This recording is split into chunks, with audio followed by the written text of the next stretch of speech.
Viidiyoo osoo waraabaa jiru viidiyoo kan daqiiqaa 8 irraan ga'e harreen tokko sabara keenya iyyee duubatti deebi'ee jechuudha.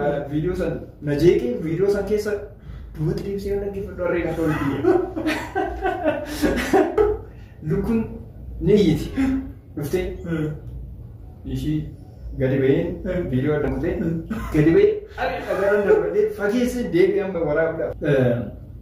Fageessee giseen dhufee ammallee takka waraabu dhuftee balbaluma kiyya jalaa. Haayee suuraa Abiyyii suuraa Adaanachii wajjin qindeessee fuula Feesbuukii irra goota. Namoota wajjin hariiroo qabdamoo maal jechuudha ni naaf hin galu. Taa'ee danda'aa natti tola. Yuutuubar keessaa namni an dingareeti. Gaaffii namoonni gaafatanii fi itti si'amatan kan dhagee keessa tokko SHIMEMAN miseensa 66 jedhu egaa kun hammam dhugaadha?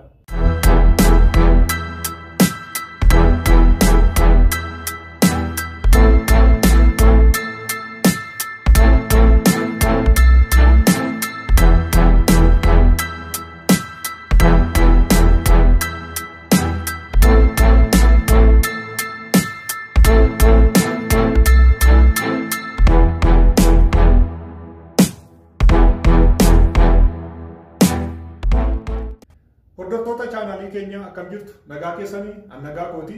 Egaa akkuma yeroo darbe waadaa isiniif gale keessummaa ta'u qabadhee isiniif dhiyaadha jedheetan ture. Egaa keessummichas qabadhee asitti dhiyaadheera. Egaa garma keessummaa kootti gara gaaffii kootti isin dabarsuun dura garma keessummaa kootti isin dabarsaa. Jalqaba keessummaan komee hordoftoota kootti akka barbaadu carraan kennaa fi hordoftoota kootti barbaaduu dandeessu. Okay, carraa kana naa kennu keetiif galatoomii. Ashamaa harka fuuni kabajamoo hordoftoota viidiyoo kanaa keessan ani Shimeedha. Dhufee jira har'a chaanaalii keessan irratti gaaffii ulfaataa isin dhiyeessitan deebisuudhaaf nan yaala. Hanga xumuraatti nu waliin turan egaa affeerraa keenya anis carraa isiniin wal arguu argachuu kootti gammachuu guddaatu natti dhagahama. Chaanaalii kiyya kan SHIMEMAN jedhu subscribe godhaa kana subscribe gochuudhaan jalqaba kanuma gaaffii keetiitti seena. Tole ka irra deebi'ee baga nagaan dhufte isin jechuun barbaada. Egaa yeroo darbe carraa isiniif kennan ture gaaffii garaagaraa akka kaastan SHIMEMAN maal akka isiniif gaafadhu. Egaa baay'een keessan gaaffii karaa koomentii kaasaniirra anillee gaaffii san walitti qabee guduunfee fidee jira. Egaa gaaffii san isiniif han gaafadha. SHIMEMAN maal akka jedhu wal wajjin ilaalla jechuudha. Garuu gaaffii kan darbe. Mee jalqaba SHIMEMAN eenyu? SHIMEMAN nama barateedha. Mee achirraa kaanu. Okay, SHIMEMAN ammaaf YouTuber blogger jechuun ni danda'ama. Already kan inni hojjedhu YouTube fi websaayitii irratti nama dhuunfaatiin immoo karaa biraatiin fiizikaalii daldalaadha. Hojii gara YouTube'itti dhufuu kiyyaan duras hojii daldalaatiin hojjechaa ture. Nama baadiyyaatti dhalateedha. Nama loon tiksee guddateedha. Ilma qotee bulaati. Ilma baadiyyaati. Barnootas baay'ee kan baradhee miti. I think barnoota ani hanga gola 10 qofan baradhee ilaalcha kiyya keessatti hangam barnoota gola tokkorraa hanga gola 10 baradhee hangam fixutti jechuudha.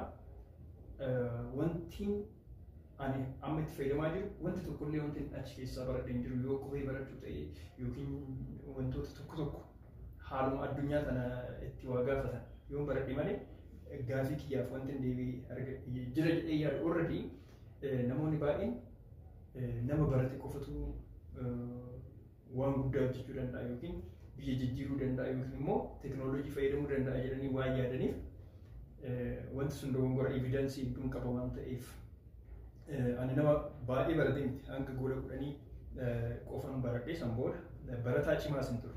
Barataa gola keessatti barataa dadhabaa barattoota jeequun ture. Gonkumaa barsiisota kiyya yeroo ammaa kana yoo ilaalu jechuudha isaan baay'ee saafadha. Garuu isaan amma yeroo argan Shimeen kan nu barsiisne sanii jedhu baay'ee. Inna addunyaa keenyas namoonni dhiibbaa irratti godhan. Mana barnootaa keessatti nama cimaa turanii Albert Einstein illee ilaaluu dandeessa. Namoota biraa gola keessatti barattoota dadhaboo warroonni waa abuuran fa'aa kan akka Thomas Edison fa'aa barattoota ciccimoon ture. Already Nama baay'ee baratee miti shimeemaan. Egaa anumatu yeroo baay'ee barataa cimaaf hin jedha anumatu qomnatti fakkaata. Haa ta'u hundumaaf iyyoo maa miti. Egaa shimeemaan anullee akkuma baay'ee si beeku namoonni baay'een karaa YouTube sidiin keessatti namoota baay'eedhaaf fakkeenya taasisa. Keessumaa dhaloota naannoo keenyaa kanaaf gara teekinooloojiitti akka dhufan carraa baay'ee laattee yookiin fakkeenya taasifteetta jechuudha. Haa ta'u garuu shimeemaan nama baay'een barannee darge ta'ee maaltu gara YouTube'itti isa fide yookiin immoo gara weebsaayitiitti maaltu isa fide akka isa dhufuuf immoo maaltu isa kakaase? By the way, YouTube'in qofa osoo hin ta'in teekinooloojiin diijitaal ta'e kamiyyuu jechuudha. Diijitaala kan isa jechisiisu, smaartidha kan isa jechisiisu yookiin teekinooloojiidha kan isa jechisiisu iyyuu namaaf yoo itti fayyadamuudhaaf salphaa ta'e namaaf karaa salphaadhaan karaa qaxxaamuraatiin rakkoo isaa kan furu yoo ta'e namni hundumtuu kan itti fayyadamu yoo ta'e teekinooloojii sun baay'ee bareedaadha. YouTube dabalatee weebsaayitiiwwan garaagaraa dabalatee teekinooloojiin baay'ee fooyya'aa ta'anii fi namoonni teekinooloojii san uumanis kan itti milkaa'an jechuudha. Teekinooloojiiwwan irra caalaa namni osoo hin baratiin itti fayyadamuu danda'u. Fakkeenyaaf moobaayilii yeroo jalqaba dhufu namni moobaayila kana akka itti yaaduu fi amma moobaayila namni akka itti fayyadamu ilaaluu dandeessa. Keessattuu moobaayilii erga dhufee booda moobaayilii tachiiwwan yeroo dhufan namni gurguddaan fa'aa namni hin baranne fa'aa moobaayila tachii kana ni sodaata.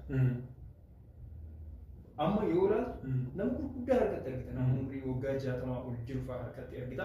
So maaliif teekinooloojiin namoota hin baratin include godhee of keessa galcheeti kan gara namaatti dhufu. Kanaaf dirqamaan yuutuubarra ta'uun waan guddaadha jedheetis yaadu garuu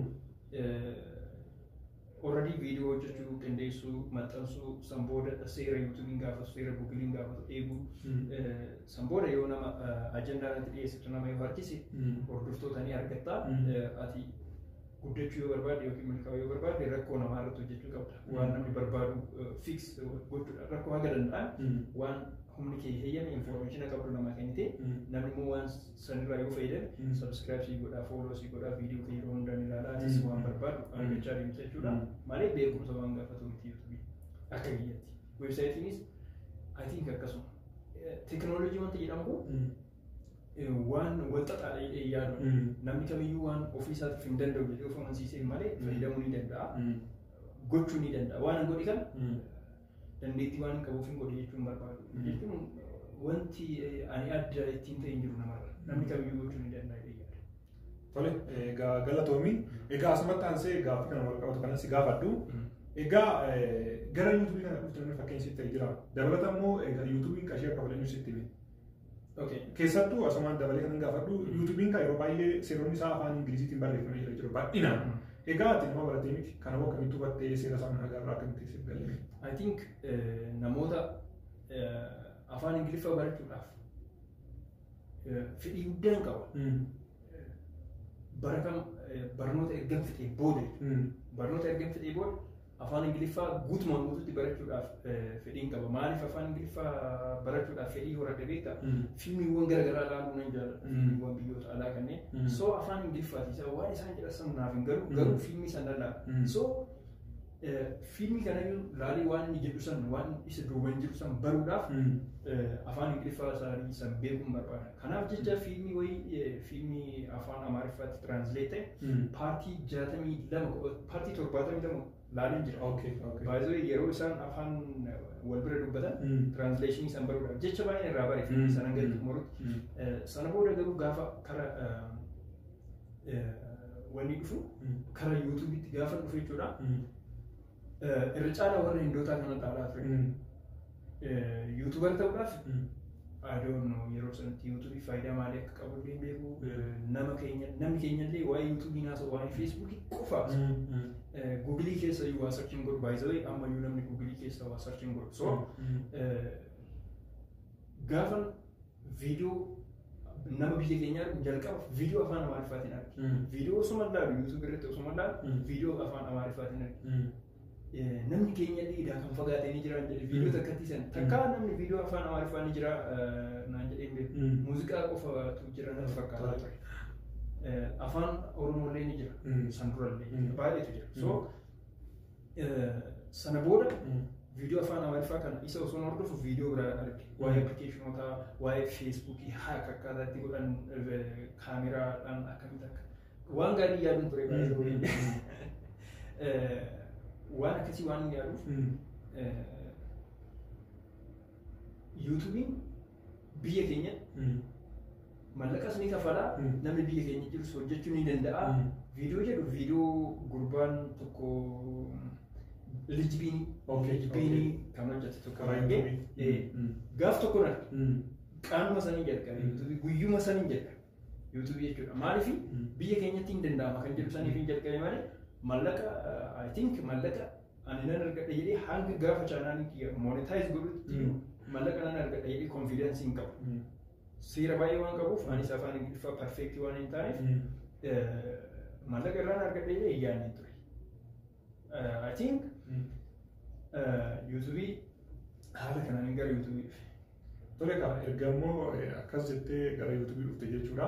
Egaa hubannoo malee waan xiqqoo dhageessite gara YouTube dhufte isa booddootti milkoofteetta itti gammaddeetta.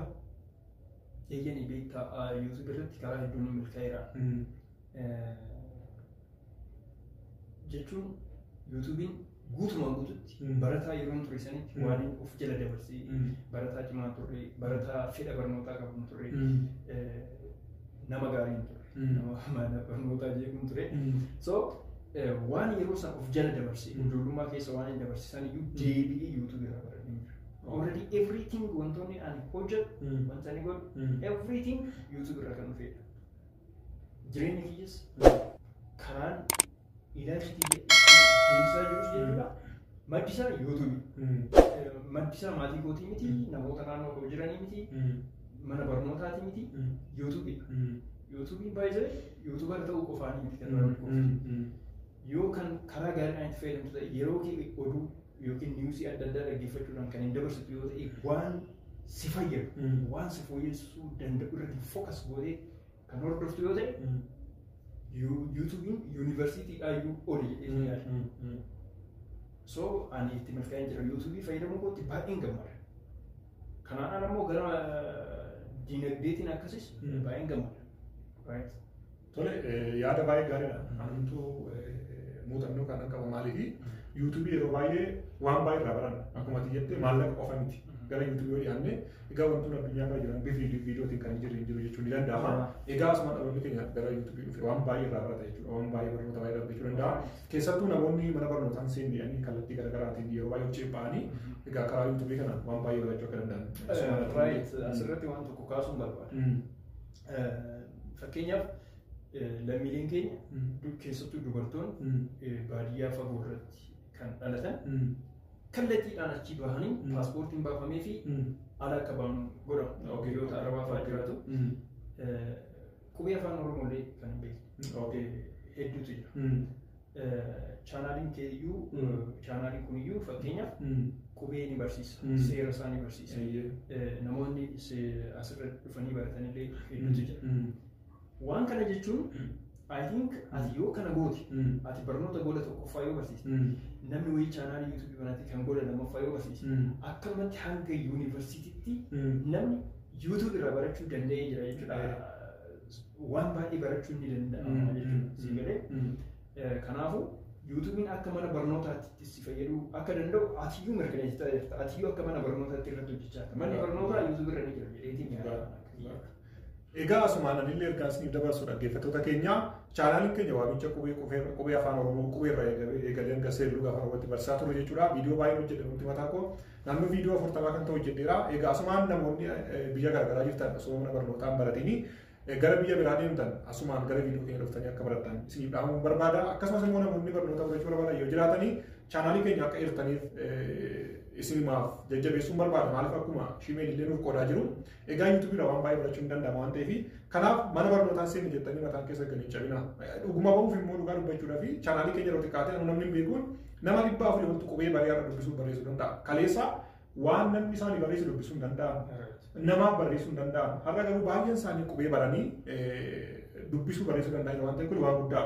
Kanaafuu bal'inaan dhaloonni keenya gara kanaatti hojjechuun baay'ee barbaachisaadha. Akkuma Shimeen jedhee sadarkaa barnoota gadii elementarii kan jiran, haayiskuulii kan jiran, pireparaatoorii kan jiran, sadarkaa yuunivarsiitii afaan keenya yoo bal'inaan hojjenne dhaloonni keenya caalatti hubachaa jira. Keessattuu yeroo ammaa jechuudha yoo arginu barnoonni kan kennamu barnoota afaan Ingiliziitiin akka yuunivarsiitii illee hojjedha waan ta'eef nan beekaa. Egaa dhaloonni keenya afaan Ingilizii hubachuu baay'ee rakkata. Egaa namoonni immoo afaan Oromoo yookiin afaan dhaloota keenyaa beeku afaan hiikee yoo barsiisa dhaloonni baay'ee hubata. Saayinsii isaa hubachuu barbaachisa waan ta'eef barnoota rakkina qabu waan ta'eef karaa YouTube kanatti akka dhufan asumas jajjabeessuu barbaada kanatti. By the way, ani hordoftoota keetiif wanti ibsuu barbaadu inni maqaan isaa YouTube irratti ammayyuu ganamaa jedha. Maqaan isaa kan waraqaa eenyummaasaa taarikuu jedha. Barsiisaa yuunivarsiitii madda walaabuuti. Barsiisaa yuunivarsiitii madda walaabuu ta'ee karaa YouTube irratti garuu qubee isin barsiisaa kun baay'ee isin fayyada jechuudha. Kabajamtoota hordoftoota viidiyoo kanaa nama waa isin barsiisuudhaaf tajaajila adda addaa isinii kennuudhaaf gara keessanitti dhufu butaa itti fayyadama. Gara keessanitti nama absorb godha. Namaaf koomentiin isin kennitan positive ta'uu qaba jedheeti yaada gara ajandaa keenyatti adeemu. Tole, gaagaatuun yaada bal'aa kaasaa jirra. Egaa gaaffii amma hordoftoota keenya irraa karaa chaanalii keenyaa karaa koomentii dhufeen isin gaafadha. Amma booda baay'ee isaa gaaffii jechuudha. Namoonni baay'een maal jedhu yuutuubii maaliif dhiistee gara weebsaayitii dhufte? Okay, kana gabaabumatti deebisa. Yuutuubiin dhiisne. Yuutuubii hojjechaa jira. Weebsaayitiis hojjechaa jira. Wanti ani yuutuubii irratti hojjechaa ture jechuudha. Amma weebsaayitii kiyya irra jiru. I think duraan fakkeenyaaf guyyaa irraa kana sharafni beekan akka nan dhiyeessa. YouTube irratti viidiyoo hojjedhe jechuudha. YouTubeidhaaf hojjedhe jechuudha.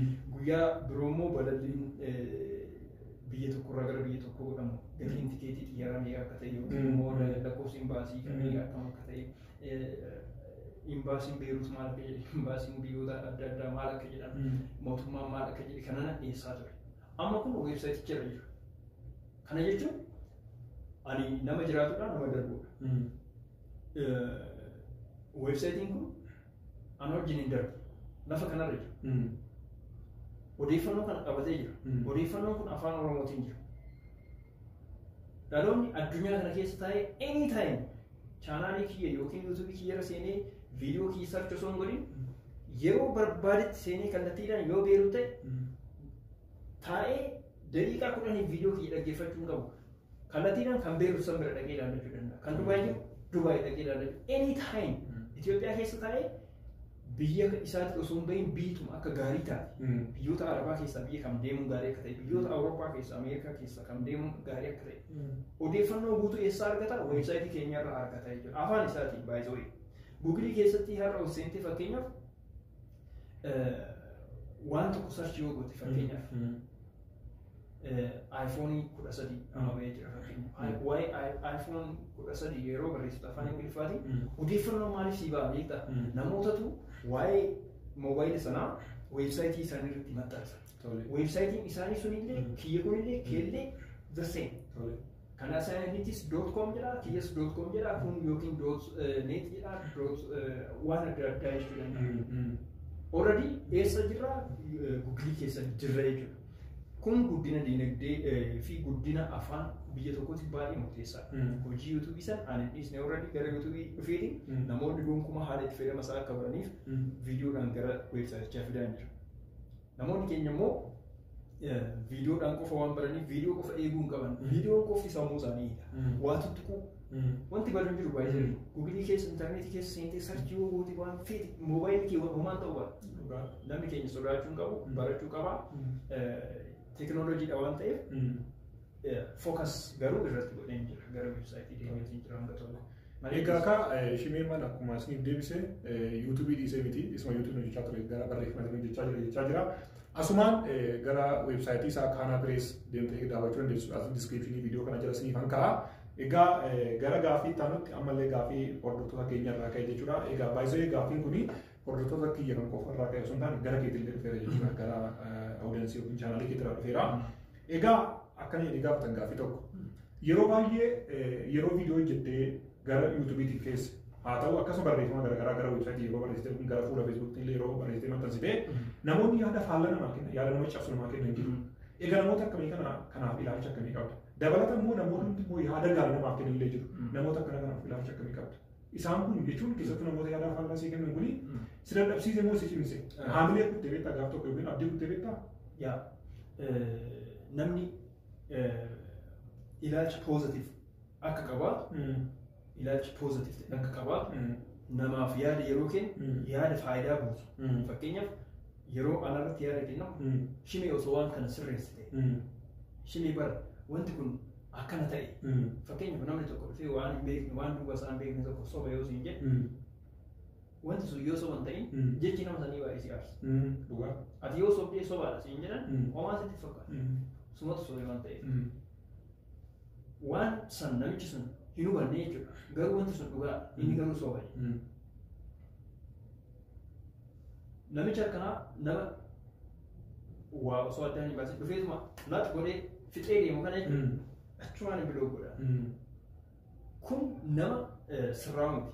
Baay'isee ani miidiyaa kanarratti akka nama dhuunfaa tokkootitti jechuudha. Gahee mataa kiyyaa nan qaba. Gahee mataa kiyyaa nama sirreessuun gahee kiyya nan beeka. Itti hojjechaa hin jiru. Gaheen kiyya odeeffannoo nama ni fayyadee gadhiisudha. Odeeffannoon sun daamitti fayyaduu qaba nama. Waan sobaa gadi dhiisu hin jiru na bira.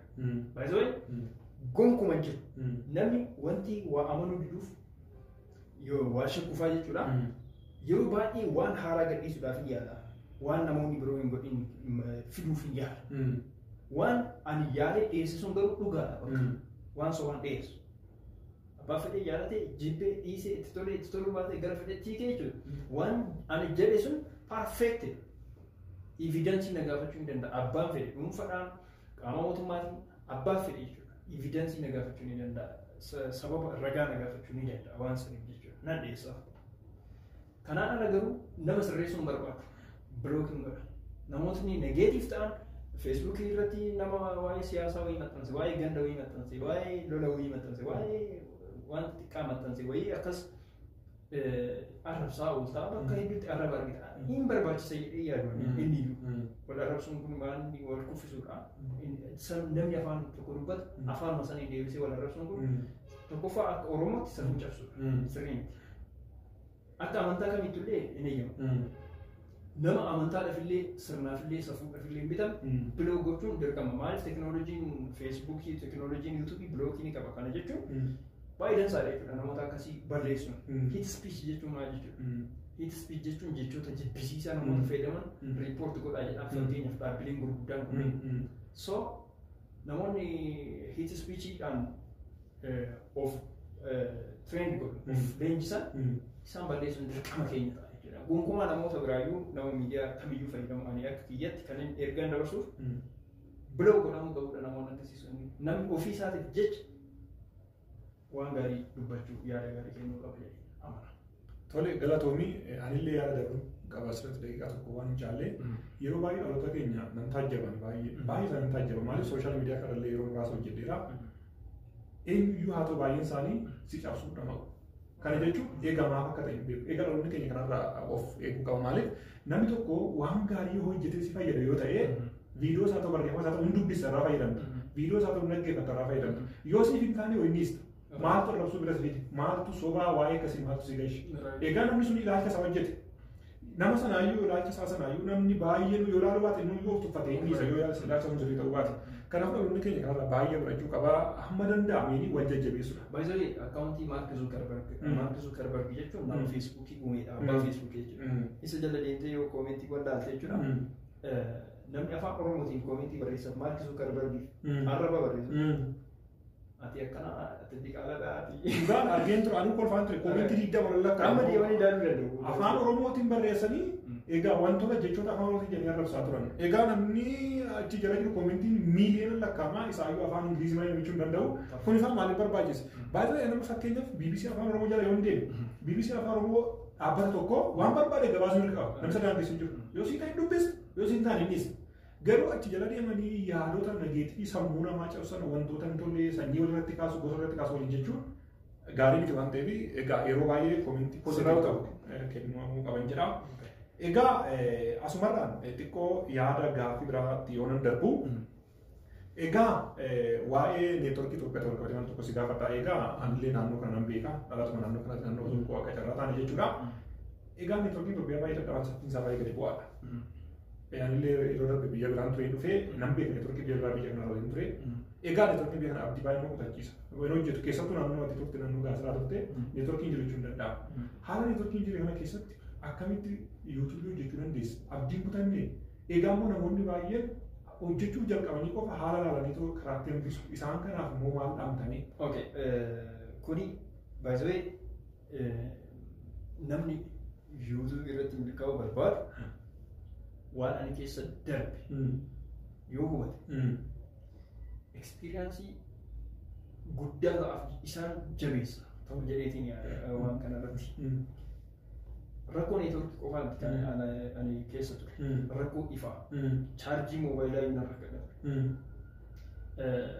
sanii achi immoo yuutuubar ta'uudhaaf yookiin yuutuubii irratti viidiyoo hojjechuudhaaf naannoo keetitti wanti argamu jechuudha baay'ee murteessaadha jechuun fakkeenyaaf amma naannoo kan garaajiin yoo jiraate manni mukaa baqaqsan yoo jiraate yookiin loowwan yoo jiraatan saawundii isaanii si jeeqa ani garuu baay'ee of eegatu maaliif kwaalitiin viidiyoo kiyyaa yeroo sanitti illee jechuudha teekinooloojii yeroo sanitti harkaa qabuun yeroo jalqabu sanitti harkaa qabuun jechuudha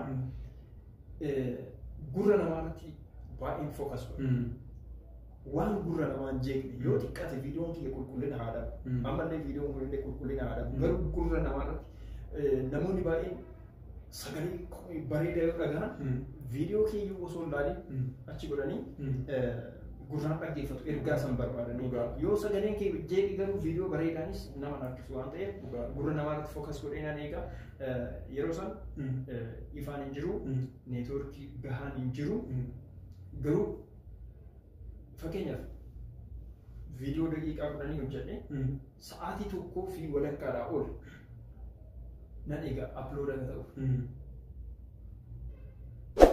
Sabiin kamiin kan neetworkiin 3G ni jiru. Ni dhufaa ni badaa iddoo sana hanga ammaan sirroofne baay'ee ifaan hin jiru soolaarii fayyadamaa ture soolaarii ofii kiyyaa qindeessee baatirii konkolaataa fi soolaarii guddaan bitee fayyadamaa ture sanirraan sagalee yeroo waraabu naannoo naan jiraatutti namni magaalaa keessa jiraate garuu magaalaan xiqqoodha waan taateef wantoota adda addaa horsiisa lukkuu horsiisaa hoolota re'oota harroota waan akkasitti viidiyoo osoo waraabaa jiru viidiyoo waan daqiiqaa 8 irraan ga'e harreen tokko sabara keenyaa iyyee duubatti deebi'ee jechuudha viidiyoo san na jeeqee viidiyoo san keessa duubatti deebisee yoo dhaggeeffadhu harreen akka hojii so dileetiin godha lukkuu takka baa lukkuun ni iyyiti dhuftee ishii gadi ba'een viidiyoo addaan kutee gadi ba'ee ari dhagaraan darbadhee fageessee deebi'ee amma waraabuudhaaf dhugaasitti fakkaatu ni ta'ama fageessee giseen dhufee ammallee takka waraabu dhuftee balbaluma kiyya jalaa baay'ee aarsa garuu yeroo kanatti sabskiraayibii kiyya kumaa gadi jira sa'aatiin kiyya guutuu didee sa'aatii kiyya baay'ee sa'aatiin yuutuubii kiyya baay'ee na jalaa ture naa guutuudha sababa sanaaf jecha viidiyoo baay'ee dileet godheetiin jira viidiyoo edit gochuu irratti baraatiin hojjedhe achumarraa yuutuubii irraa baraatiin hojjedhe waan baay'ee keessan darbee ofii kiyyaa fi sabskiraayib godhadheera baay'ee sabskiraayibii kiyya deemuu dinna sabskiraayibii 100 ol iimeelii mataa kiyyaa banadhee ofii kiyyaaf maqaa bilbila namaati ofii kiyyaa deebisee sabskiraayib namoonni maal naa jedhu beektaa sababa kanaati an chaanaali kiyya sabskiraayib godhee itti kennaa yeroo ani viidiyoo gadhiisu isaan bira dhaqa viidiyoon kiyya isaan kan sabskiraayib godhan kiyya bichaadha iimeelii haaraa viidiyoon kiyya nootifaayiidha bira wayita dhabu appilikeeshinii kee birrii nuti ta'e nurraa balleessii so waggaa tokko ol sa'aatiin osoo naan guutiin viidiyoo maxxansee jira yoo xiqqaate torbanitti viidiyoo 5 maxxansa yoo xiqqaate haaluma keessa ta'ee akkasittuu sa'aatiin naan guutuu sababni isaa waan inni hojjedhu hin beeku ekspiriyaansii guutuu hin qabu namoonni waan hin barbaanne hojjechaa ture fakkeenyaaf waa'ee appilikeeshinii waa'ee teekinooloojii kan akkatti akkana gootu yoo jettiin namni baay'ee hin fedhu yeroo sanitti so ni ture san booda garuu chaanaalii kiyya ni fudhatame giriinis naaf dabarse sa'aatiinis naaf guutee na gammachiise haala san ture egaa nan dheeresse dhiifama rakkinan qabu egaa viidiyoo hojjechaa jira egaa mee kutaa lamatti yoo xiqqaate adda qoonna gaaffii kana si gaafadhe sana booda jechuudha. Egaa asumaan gaafa si gaafadhe illee muuxannoo keessa nu qoodee jirta. Egaa achumaan muuxannoo nu qoodee jirta. Dabalata garuu mee asuma dabaltee muuxannoo illee nu qoodee irratti raayinni illee hin gaafachuu qabu. Mee muuxannoo yeroo kamiyyuu dagan kan qabdu yeroo darbe waa'ee ra'ee tokko kan qabdu mee muuxannoo baay'ee nu barsiisuu fi baay'ee nu kufachiisuu tokko nu qoodee gara gaaffii kanaatti dabala. Okay. Ani muuxannoo hedduun qaba. YouTube'dhaan wal qabatee jira. Jalqaba fakkeenyaaf jalqaba YouTube keessatti sagalee waraabuu jalqabde. Osoo itti na gaafattee mana keessa hin turre. Sagalee garuu kan waraabu bubbeen na jeeqa bubbeen. Iddoo namni hin jirre nama na sodaadha waan ta'eef. Ofiyyuu gisee sagalee waraabu nan sodaadha. So muuxannoo baay'eetu jira. Sa'aatii dheeressuu ta'a kan harreessuun amma muuxannoo xiqqaa ture. Viidiyoo meeqa dileet godheen. Sababa hoolaa, sababa re'ee, sababa lubbuu viidiyoo meeqa dileet godhee duubatti dhee. Namni garuu akkuma salphaatti yeroo ani viidiyoo akkasitti ifa hojjee itti fidu. Sabiskiraayibiin hin jiru, viyuun hin jiru, koomentii lama jira isheen iyyuu maaliif sagalee akkanaa, maaliif viidiyoon akkanaa jedha. Tole ka dhaggeeffattoota keenya egaa isin dhiyeessaa jirra. Mee boqonnaa fudhannee kutaa lammaffaa deebinaa kutaa lammaffaa keessatti immoo gaaffii ajaa'ibaa wayii jira kan karaa dhaggeeffattoota dhufillee qaamillee qindeessee egaa mee daqiiqaa muraasa walitti deebinaa kun kutaa tokkoffaan kana fakkaataa kutaa lammaffaa immoo tuftee dhaggeeffachuu dandeessu turtii gaarii. Turtii gaarii.